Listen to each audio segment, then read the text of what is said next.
Bien, según el ciclo del santuario pide aceite de oliva, un hilo, y harás de ello el aceite de la santa unción superior, ungüento según el arte del perfumado, será el aceite de la unción santa. Amén. Escuchen cómo es esta versión, es muy parecida. Dice: y el Eterno le dijo además a Moisés: tomarás las mejores especias, mirra fina, 500 ciclos, canela aromática, 250, caña aromática, 250, casia, 500 ciclos sagrados, y aceite de oliva unido, y harás con la mezcla óleo, unción de santidad, preparada como obra de perfumista, óleo de santa unción será. ¿Qué creen ustedes que tenga que ver esto con nosotros hoy en día? A ver, ¿quién me puede decir?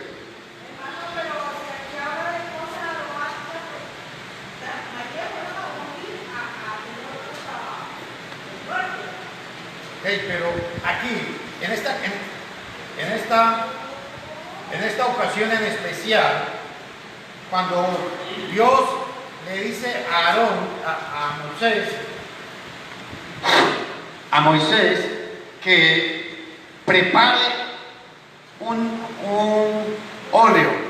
¿Qué tendrá que ver este óleo con todo, con el cristianismo, con nosotros, con los cristianos? ¿Qué creen que tenga que ver? ¿Ah? La obediencia. Ok, pero ¿qué es el aceite de la santa unción? Es un aroma, ¿no? Sí, ok, pero yo quiero que ustedes tomen en cuenta algo importante. Con este aceite de la santa unción, con el aceite se ungía el lugar donde estaba la morada de Dios. Primer punto. Con este aceite o con este óleo se ungía los vasos, se ungía a los reyes, se ungía a los profetas, se ungía a los sacerdotes. Lo que quiero decir con esto es que todo lo que tenía que ver con el servicio de Dios o de Yahweh o del Eterno o del Señor, todo era ungido con esta unción, con este óleo. Pero la pregunta es, ¿por qué? Hermano. A ver. Bueno, hasta donde yo lo estoy entendiendo, hasta voy a ver mi pequeño entendimiento. Es que cuando ¿cómo es la palabra? Lo ungía, ¿verdad? Lo ungía. Sí, era porque lo estaban separando. Había una separación entre, para el servicio de Dios, ¿verdad? Es como ahora nosotros. Pero la pregunta es, ¿qué tiene de especial ese óleo? ¿O qué representa ese óleo? Porque escúchenme en algo, eso es muy importante. Este óleo tenía algo tan especial que Dios advirtió que cualquiera que preparara otro óleo igual sería cortado del pueblo. Amén. No quiero que vayamos para que entendamos un poco mejor a Levíticos capítulo 8, versículos 10 y 12, para poder entrar a donde quiero llevarlos. Levíticos capítulo 8, versículos 10, 11 y 12. Si alguien lo tiene, lo puede ir leyendo.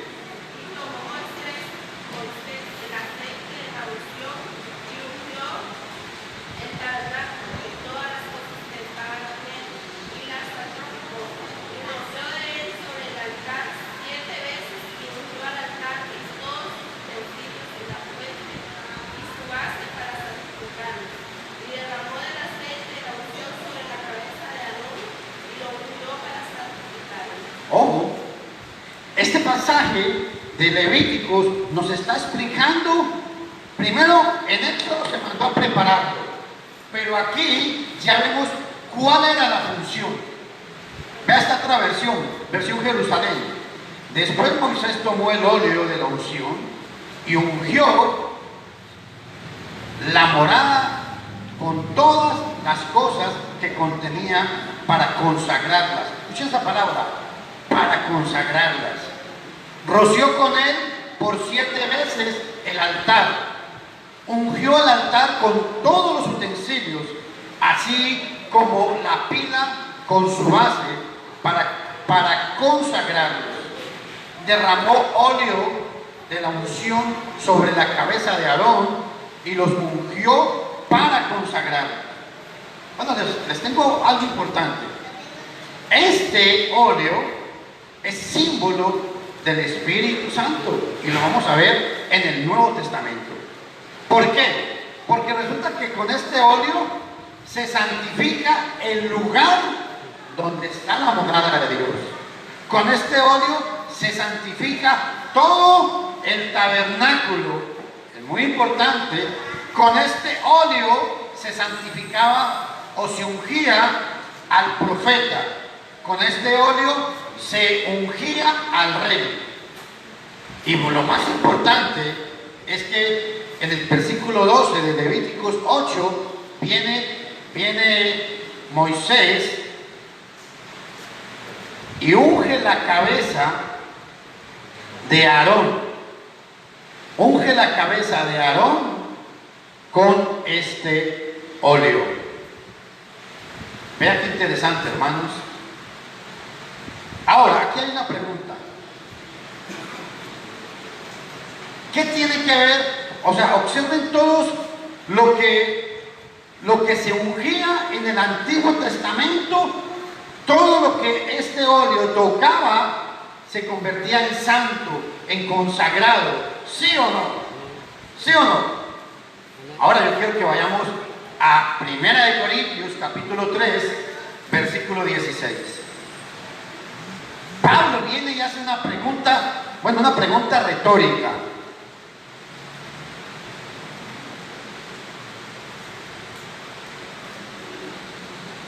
Y escuchen, dice: ¿no sabéis que son templo de Dios y que el Espíritu de Dios habita en ustedes? Escuchen, 1 Corintios 3:16, no lo dije, 3:16. Escuchen esta palabra. ¿No sabéis que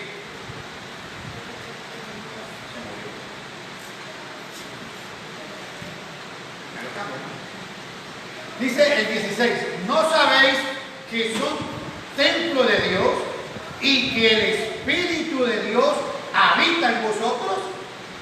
17, así que al que destruye el templo de Dios, Dios lo destruirá a él, porque el templo de Dios es santo, el cual, ¿qué dice?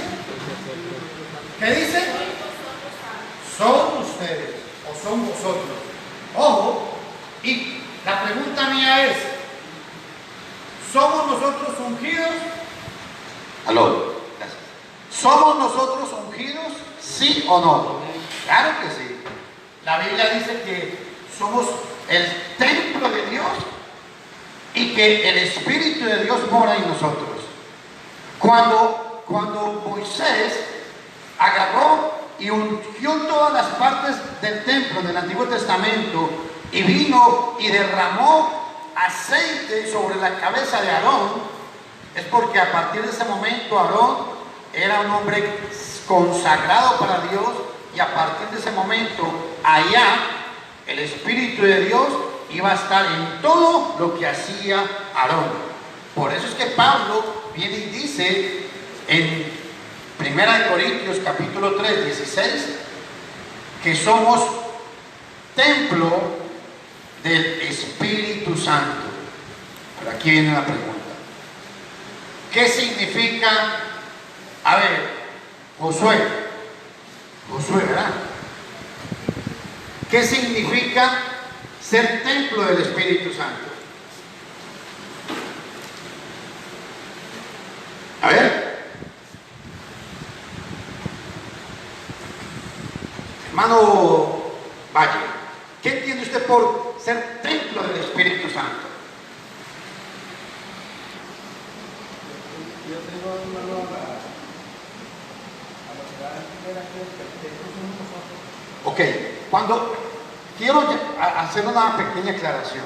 En 1 Corintios capítulo 3, versículo 16, cuando Pablo utiliza la palabra templo, en ese versículo se está refiriendo a todo lo que es físico, a todo lo que es material, a lo que había allá. Y por eso es que lo compara con que vosotros sois templo del Espíritu Santo.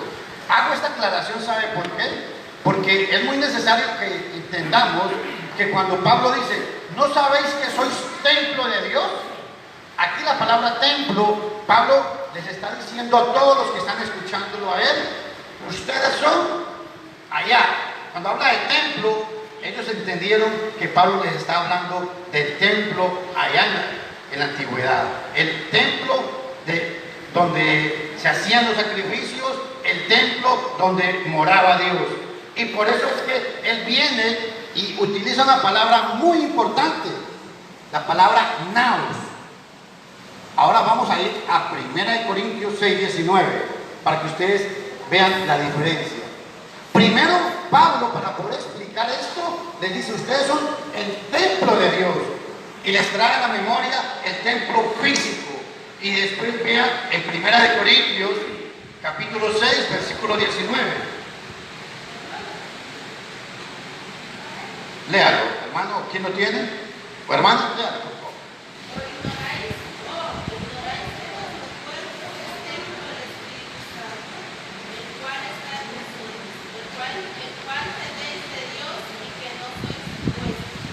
El 19 es ese, 6:19.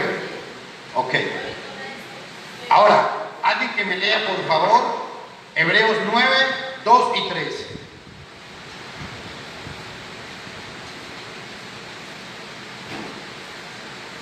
Ahí la palabra, en 1 Corintios 6, 9, la palabra nao significa también santuario. Hebreos 9, 2 y 3.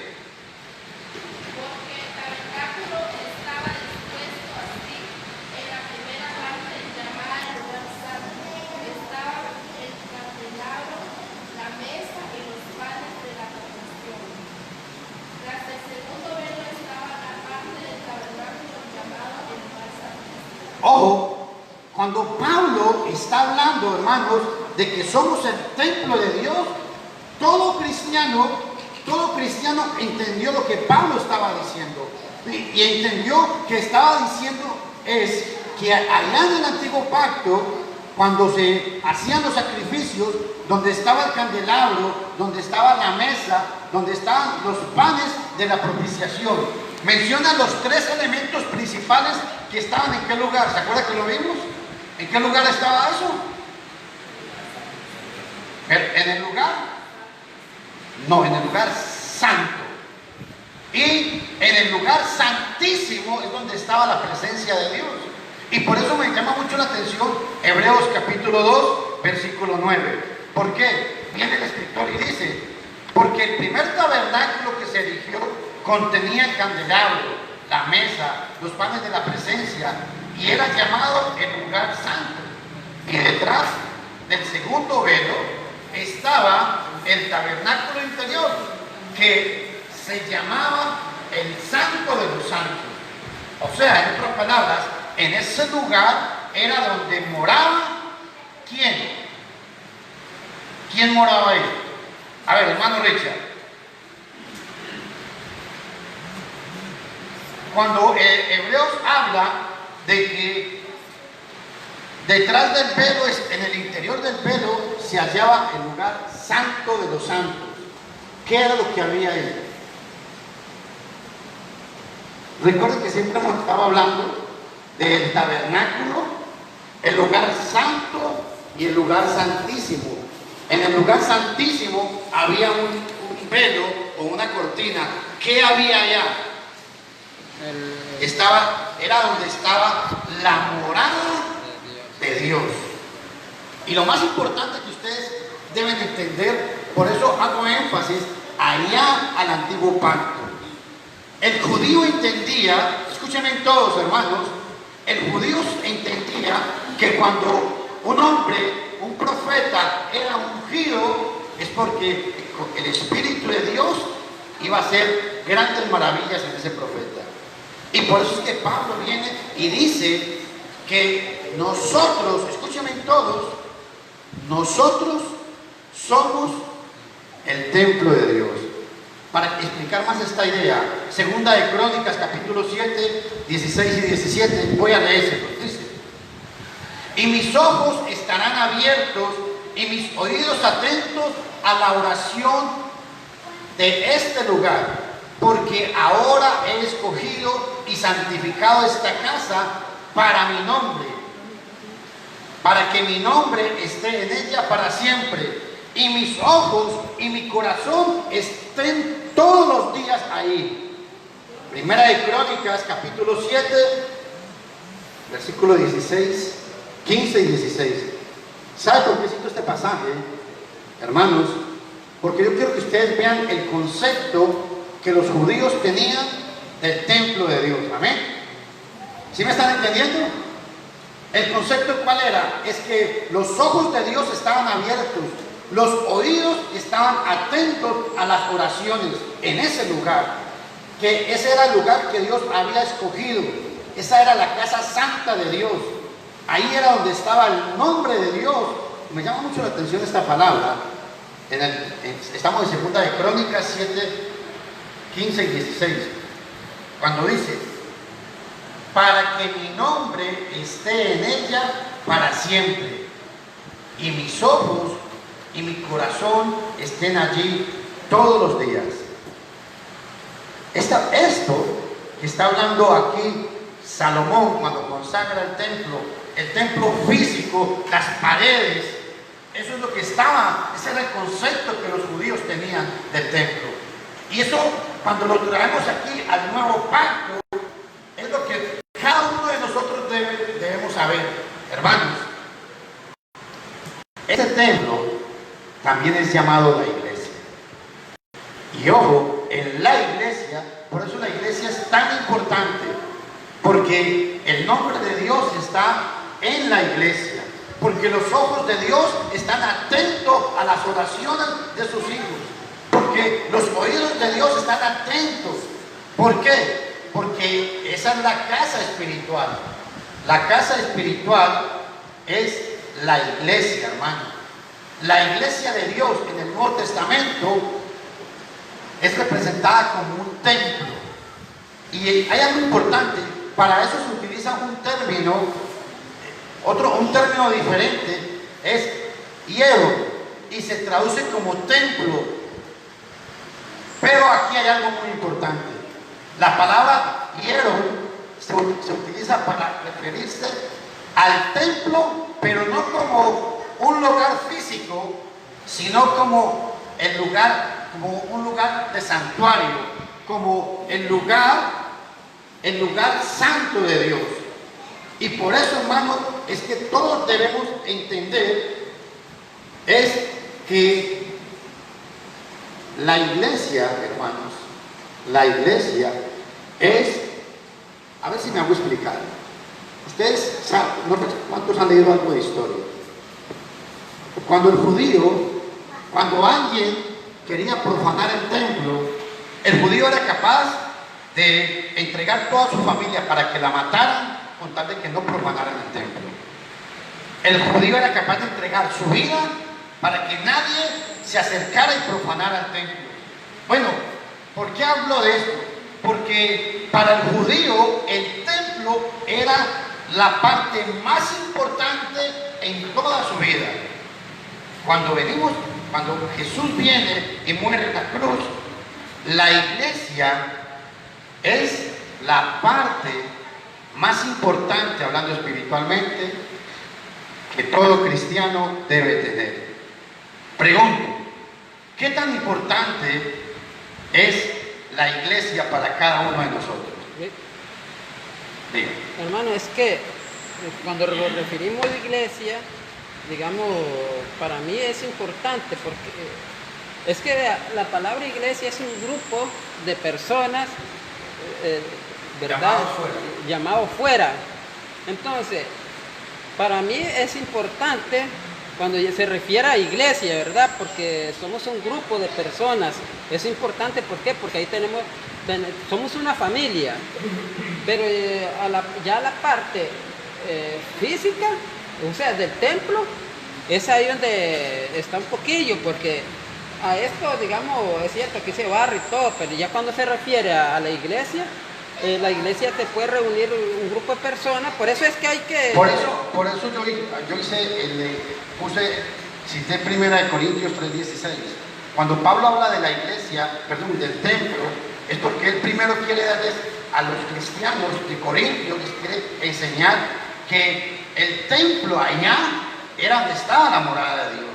Y por eso es que en el 19 viene y dice que vosotros sois el templo de Dios. O sea, ya no es el templo físico allá, sino una morada eterna y espiritual. Alguien que me lea, por favor, Efesios 2:20 y 21. Segunda de Corintios, capítulo 6:16.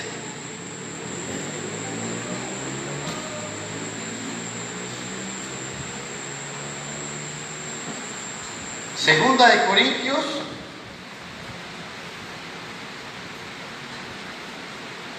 primero Efesios 2:20 y 21. Efesios 2, capítulo 20 al 22.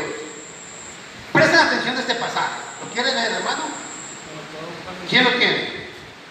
Bueno, lo voy a leer yo. Dice: habiendo sido edificados sobre el fundamento de los apóstoles y profetas, siendo la piedra angular el mismo Jesús, el Mesías. 21.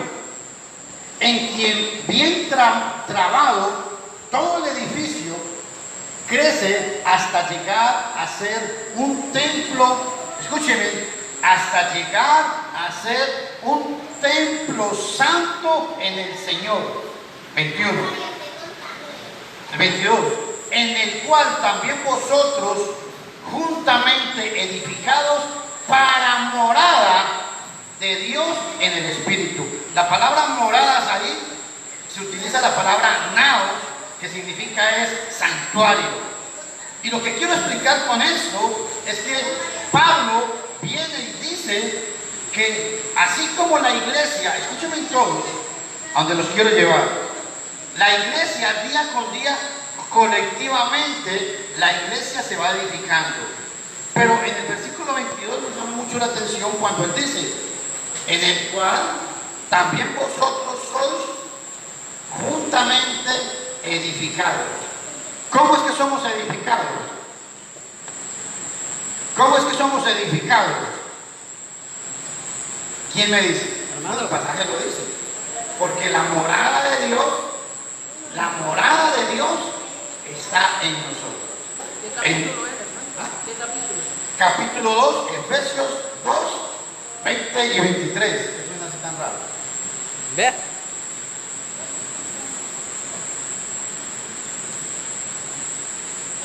Efesios 2, 20 al 22. Pero el punto es de que Pablo habla es de que aparte de ser la morada de Dios,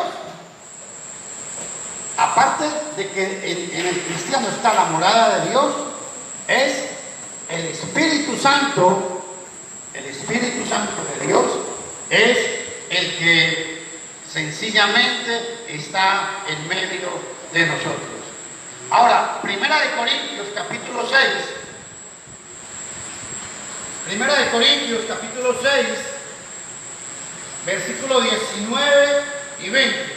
Observen lo que dice. ¿No sabéis que vuestro cuerpo es santuario del Espíritu? Escúchenme, la palabra santuario ahí es la misma palabra. Primera de Corintios 6, 19 y 20.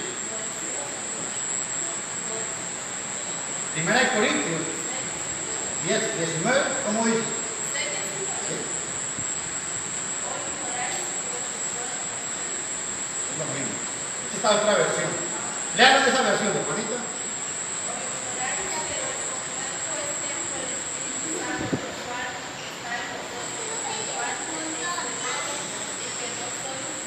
Pero para que escuchen tú.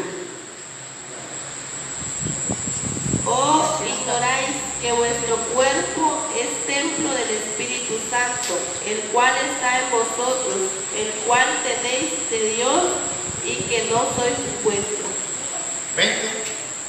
Porque habéis sido comprados por precio. Glorificad pues a Dios en vuestro cuerpo y en vuestro espíritu, los cuales son de Dios. Gracias. Ojo, en el 20, esta es otra versión, la versión textual, y vean cómo dice: ¿no sabéis que vuestro cuerpo es santuario del Espíritu Santo? La palabra santuario es un sinónimo de templo. Y hay algo muy importante, es que cuando se habla aquí de Pablo viene y dice que nuestro cuerpo es el santuario del Espíritu Santo que está entre vosotros, el cual tenéis de Dios y no sois vosotros, y que no sois vosotros. Esa palabra no es la misma porque si no soy vuestro, o sea, esto no me pertenece a mí, me pertenece a Dios. Ok, es que el punto donde los quiero llevar es precisamente, apaguemos ese aparatito.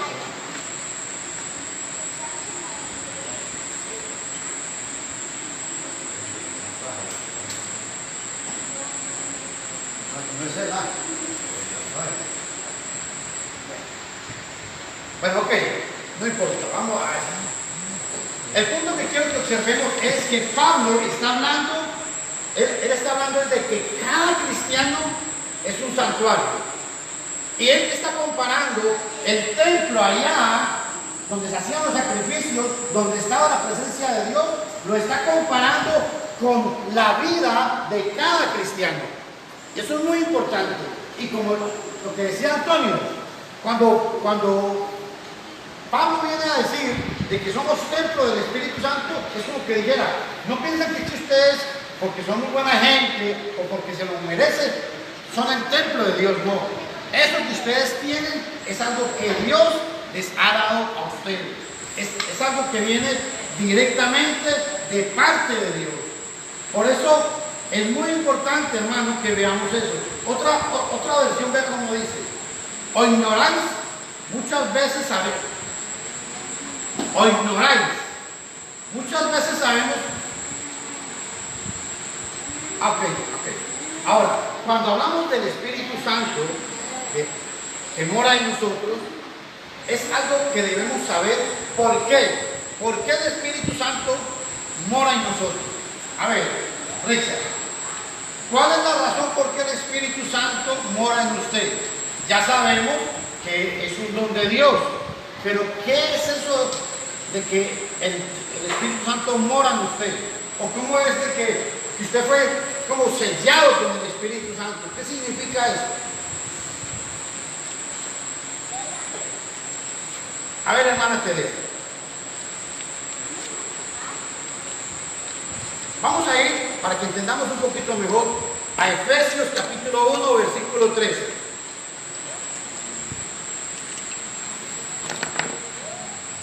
Efesios 1:13.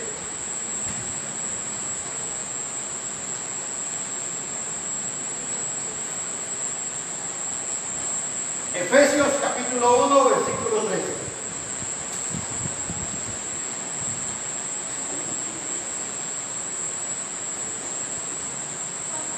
Efesios capítulo 1, versículo 13.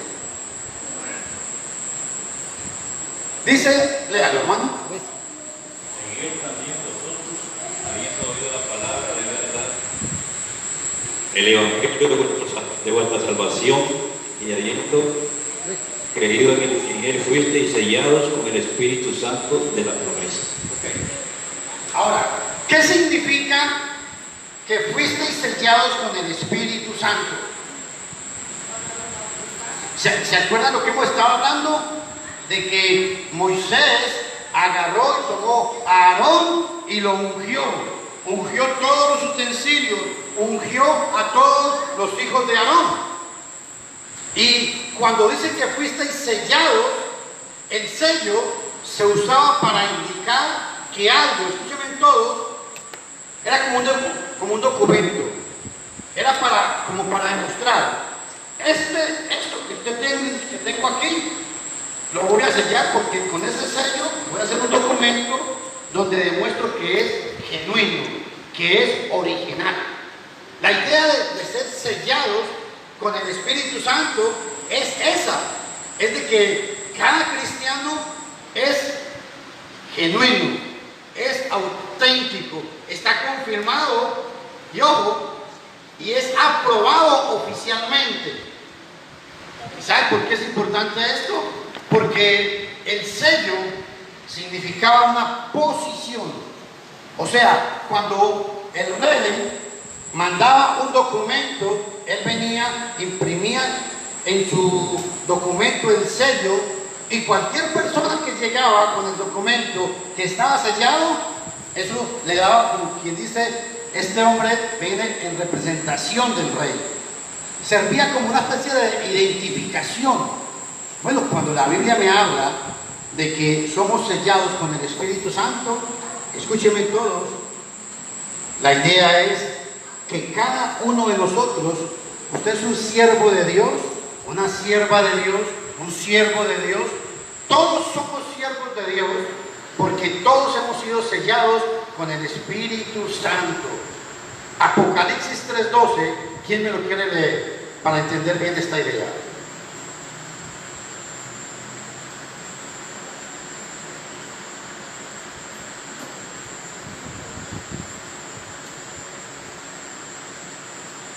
En otras palabras, el ser sellados con el Espíritu Santo es como decir, esa es la morada de Dios. Por eso es muy importante, recuerden Éxodo capítulo, el primer pasaje que yo cité al comienzo, 30 del 20 al 25, que Dios le mandó a Moisés a que preparara un óleo, y esa preparación solamente la podían hacer, Moisés fue el único que pudo hacerla, y se condenó que cualquiera que volviera a hacer una preparación de esa era cortado del pueblo. Y con esa preparación Moisés agarró a Aarón y a sus hijos y todos los utensilios y los ungió. Vamos a ir a Apocalipsis 3:12. ¿Quién lo tiene? Al que venciere, yo lo haré columna en el templo de mi Dios, y nunca más habrá de ahí. Y escribiré sobre él el nombre de mi Dios y el nombre de la ciudad de mi Dios, la nueva Jerusalén, la cual desciende del cielo de mi Dios, y mi nombre nuevo. Ok, esa es una manera de cómo se identificaba, cómo estaban sellados. Vamos a ir a Apocalipsis 7:3, ahí mismo, hermano. ¿Por qué? Porque este sello implicaba algo muy importante. Vea el 7:3. 7:3.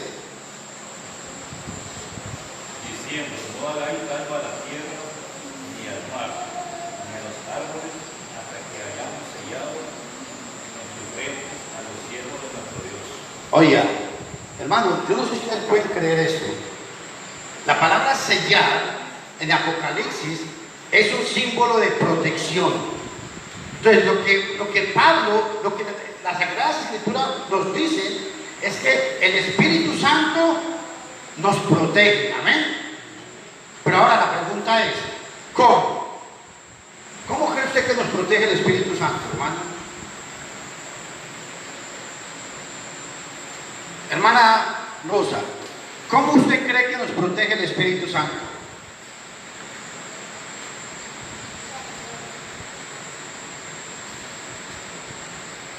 Vamos a ver. Vamos a ir a Romanos 8, 9 y 11. Del 9 al 11. Si quiere voy a leer, lo puedo leer, Dios dice. Pero vosotros no estáis en la carne, sino en el Espíritu. Por cuanto, escuchen, está bien el 9, por cuanto el Espíritu de Dios vive en vosotros. Y si alguno no tiene el Espíritu de Cristo o el Mesías, este no es de él. Y vean 10. Pero si el Cristo está en vosotros, el cuerpo a la verdad está muerto a causa del pecado, pero el espíritu vivo a causa de la justicia. Vean el 11.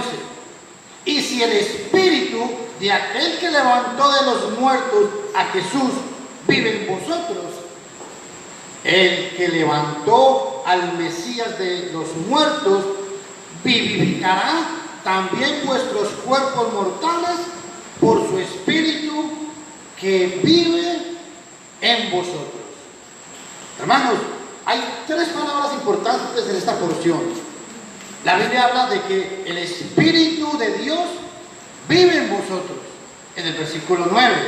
La Biblia me habla, en el versículo 11, dice que el que levantó de entre los muertos a Jesús vive entre vosotros. Y en el mismo versículo 11, al final, vea cómo dice: también vuestros cuerpos mortales por su espíritu que vive en vosotros. Hermanos, tenemos la protección de Dios. Siempre estos pasajes, estos textos nos hablan de que el Espíritu de Dios habita en nosotros. La pregunta aquí es, a ver, ¿quién me ayuda con esto? Todos tenemos el Espíritu Santo cuando obedecemos el Evangelio, ¿sí o no? Pero el Espíritu Santo se puede ir y entrar o salir, o cómo trabaja el Espíritu Santo. ¿Qué me dice? Hermano, dígame. hay un pasaje bíblico que usted siempre lo que nos dio para estudiar, ¿verdad? Donde dice que el Espíritu está dispuesto siempre, ¿verdad?, a ceder por nosotros, pero la carne es algo en lo cual, digamos, tiene una lucha. Pero a ver, entonces, para que me entienda, una preguntita aquí. Yo tengo el Espíritu Santo, ok, pero yo vengo y peco. Entonces, ¿qué pasa? ¿El Espíritu Santo se va en mí? No. ¿O qué pasa? Entonces, si yo estoy en el mundo, yo vine a obedecer el Evangelio, soy cristiano, soy muy fiel y me voy para el mundo, ¿el Espíritu Santo está conmigo o no está conmigo? Dice, no con Cristo y el Espíritu Santo. No, pero esa no es la pregunta. La pregunta mía es, ¿el Espíritu Santo está conmigo o no está conmigo?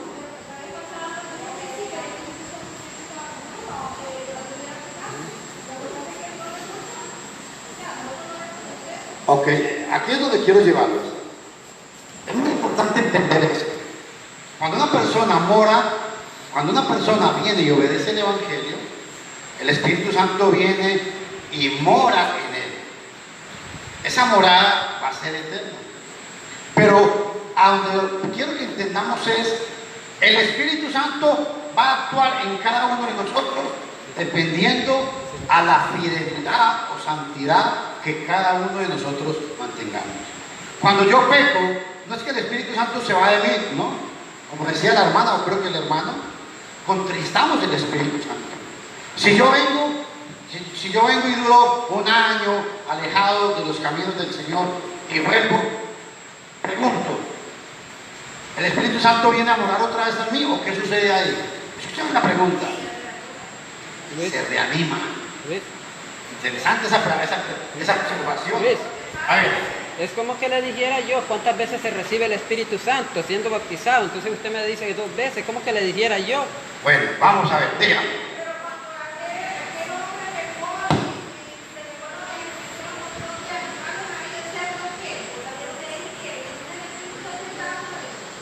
No, pero es que recuerde que cuando esto sucedió, el milagro que sucedió, ¿cuál fue?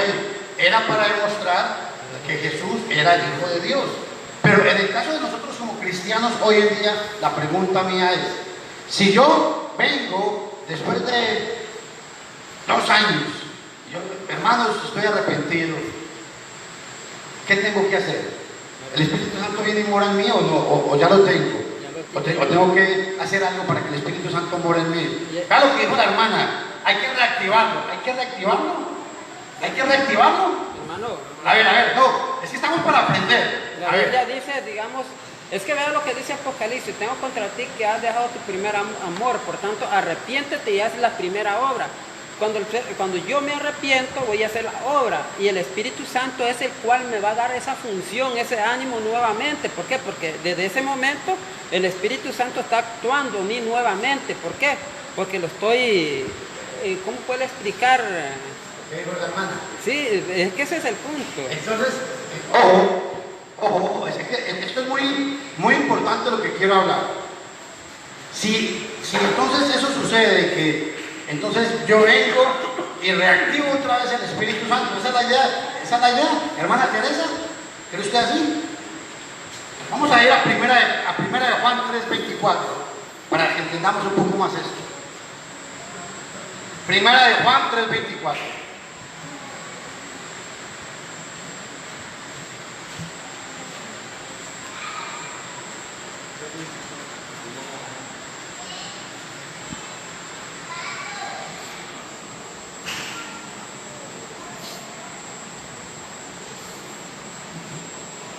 ¿Quién lo tiene?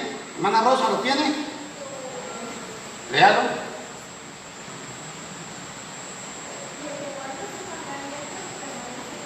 Deténgase un momentico.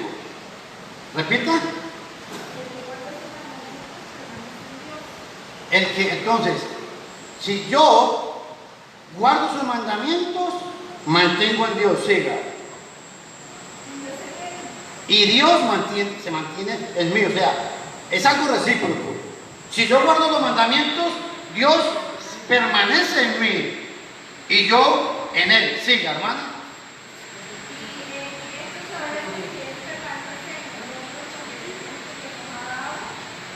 ¿Por qué? La última parte, repítala. Por el Espíritu que nos ha dado.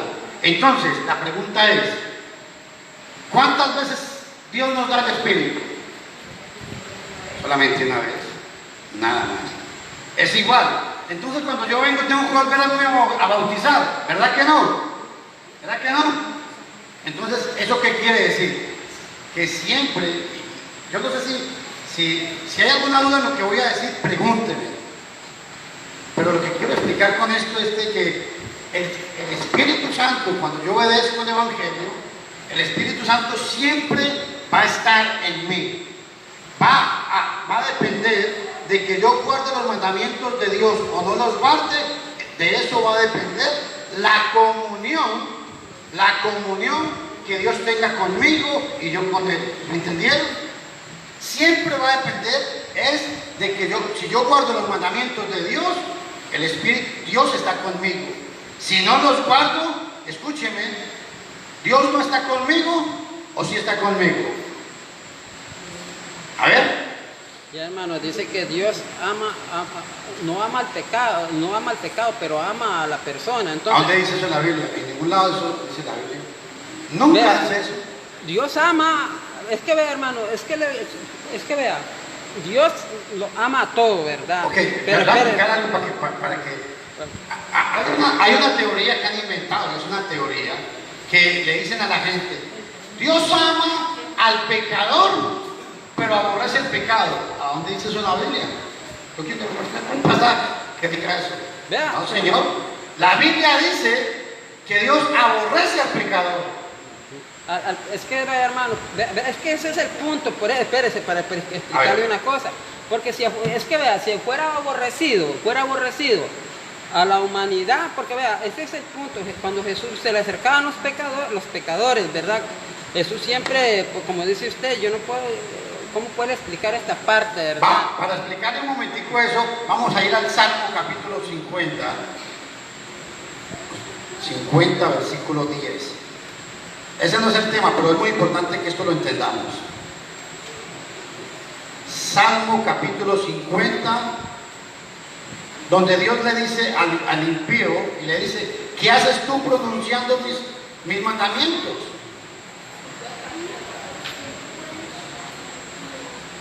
A ver, un momentico.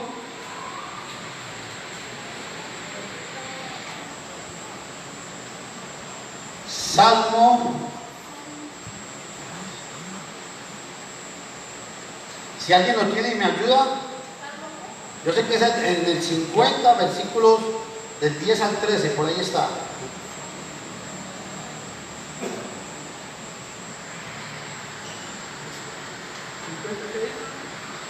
Salmo 50.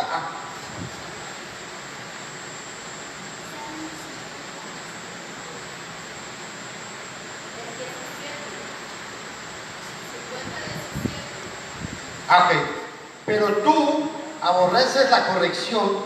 Vamos a leer desde el 15.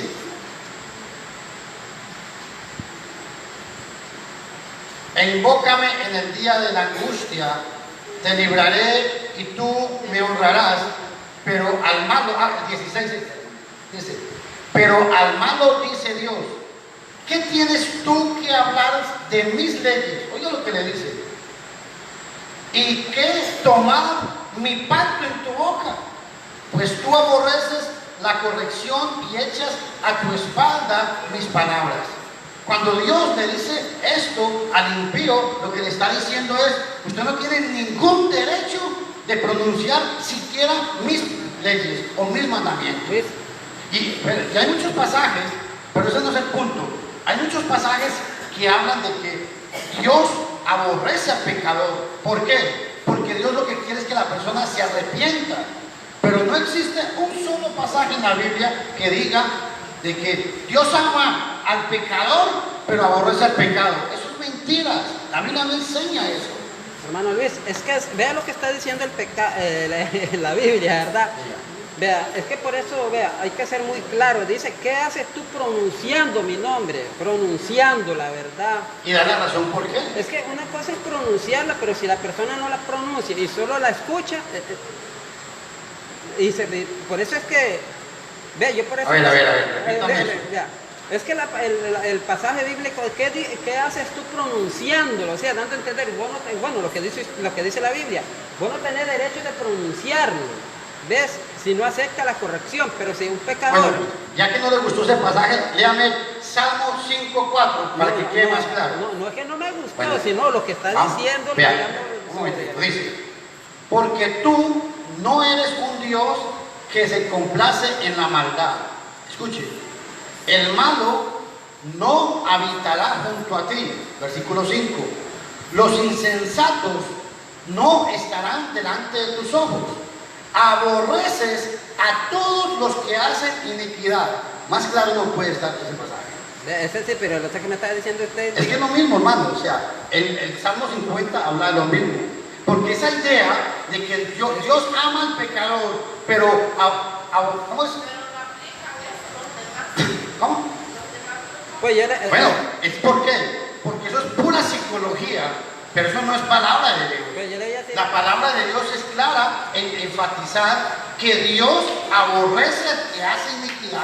Entonces, ya, hermano, por eso es que yo le digo que, vea, hermano, cuando yo escucho eso, por eso es que yo le digo yo a usted, si Dios le aborrece eso, y ya, porque nosotros hay veces, es que por eso, hermano, hay cosas que en realidad... Por eso estamos estudiando. Pero entonces, que quede claro en esto. Volviendo a primera de Juan, capítulo 3, versículo 24. Para que el Espíritu Santo more y habite en mí y haga el trabajo que tiene que hacer, uno de los requisitos es que yo guarde los mandamientos de Dios para que Dios esté conmigo y yo con Él. El Salmo 5.4 es muy claro. Dios dice que aborrece a los que practican iniquidad. Una pregunta entonces, hermano. Espere, porque es que vamos con el tema. No, porque sobre el tema, Pues sí. vamos. Hermano, es sobre el tema, ¿verdad? Dele, pues. Hermano, entonces quiere decir, hermano, así, lamentablemente y lastimosamente, como dice usted, aunque sea cristiano, porque, digamos, el Espíritu Santo no habite en la persona, en aquel hermano, ¿verdad? Porque la otra vez usted decía que sí, que lo andaba... No, hermano, disculpe. Es que usted lo... Cuando yo vengo y obedezco el Evangelio, el Espíritu Santo viene a morar en mí. Pero el hecho que, escúcheme, el hecho que el Espíritu Santo mora en mí, no quiere decir que si yo estoy en pecado tengo comunión con Dios. Son dos cosas diferentes. Le pongo un ejemplo. En un lugar en un prostíbulo, ¿Está Dios? Claro que Dios está. ¿Por qué? Porque Dios está en todos lugares. Dios es omnipotente. Dios está en ese lugar. La diferencia es que Dios no tiene comunión con los que están ahí, ni los que están ahí tienen comunión con Dios. Amén. Ese es lo mismo. Cuando yo soy cristiano y obedezco el Evangelio, ¿qué sucede? Yo vengo, obedezco el Evangelio, que bien, soy fiel a Dios. Me aparto del Evangelio. El Espíritu Santo sigue conmigo. Lo que pasa es que no tengo comunión con Dios. ¿Por qué? Porque no estoy guardando los mandamientos de Dios. Cuando yo pasa un año y me arrepiento y vuelvo a los caminos, ¿qué sucede? Vengo, pido perdón y sigo mi vida. No tengo que volver a bautizarme, ¿o sí? No, tengo que arrepentirme. Ahora, es que por eso yo les digo, esto es para que ustedes piensen. A ver, hermano, vaya, una pregunta. Quiero volver a leer el 3:24. ¿De qué? El 3:24 de Primera de Juan.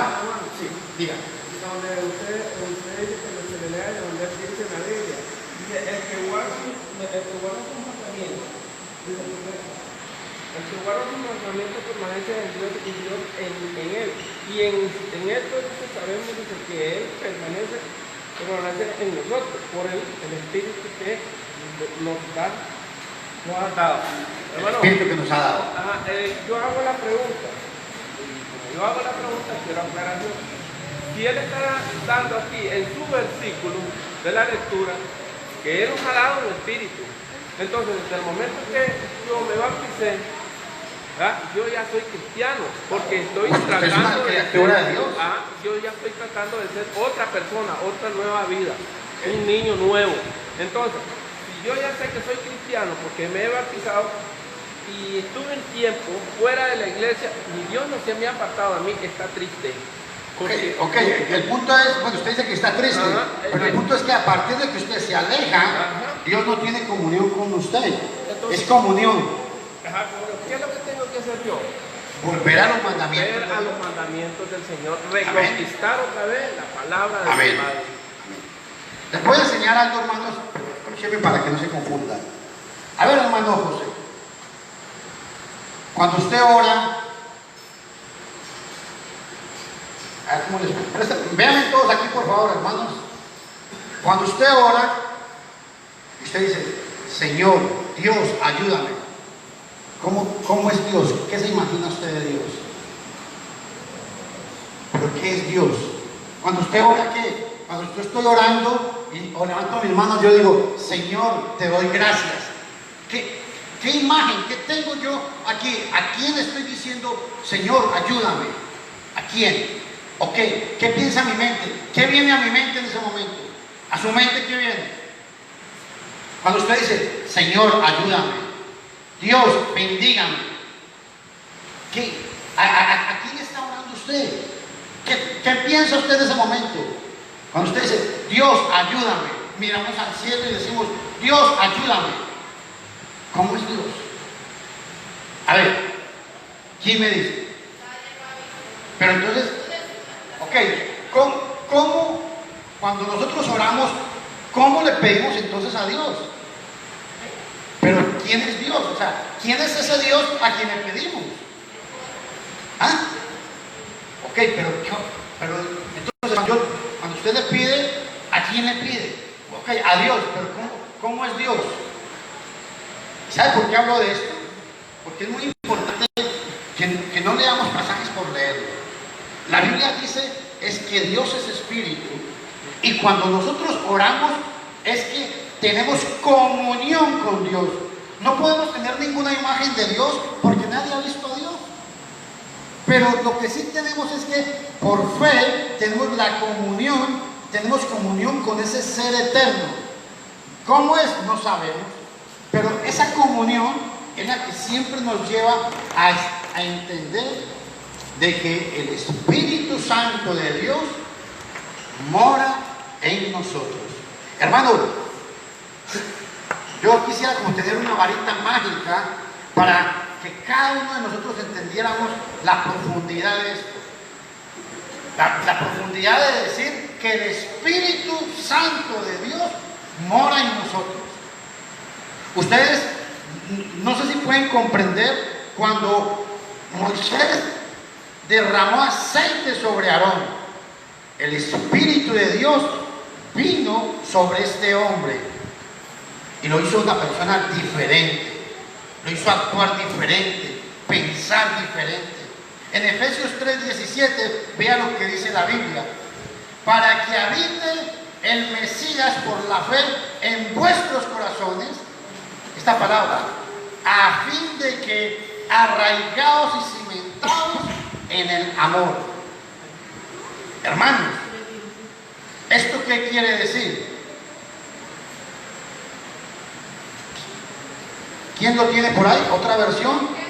Efesios 3:17. Hermana Teresa, ¿lo tiene ahí? Lea. Efesios 3:17. Léalo, por favor. Léalo, hermanita. Léalo. Presten atención, con voz fuerte. Póngase si quiere. Con voz fuerte.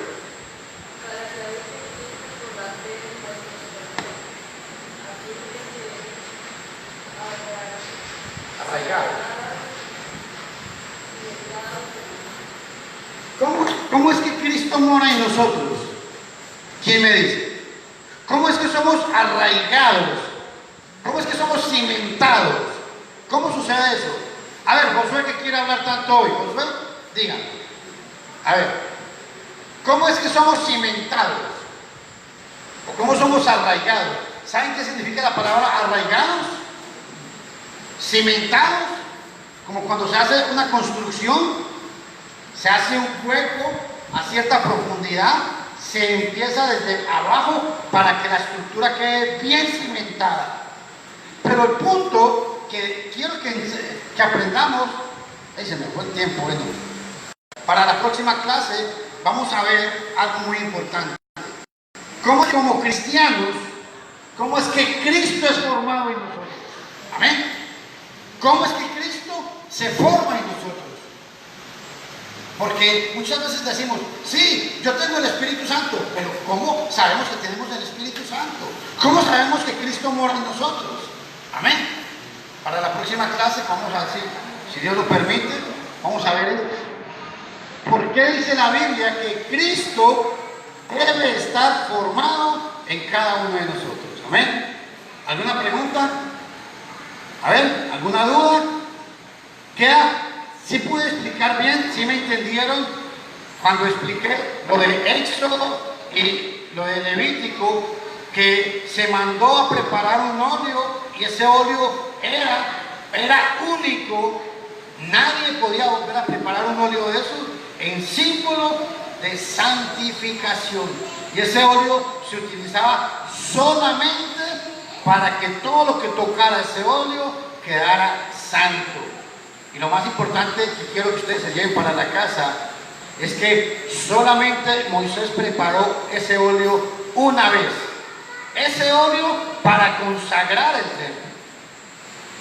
Cuando se prepara, ¿para qué? Para poder entender que todo lo que es servicio de Dios tiene que ser separado, consagrado, especial para Dios. Amén. Que Dios me lo bendiga.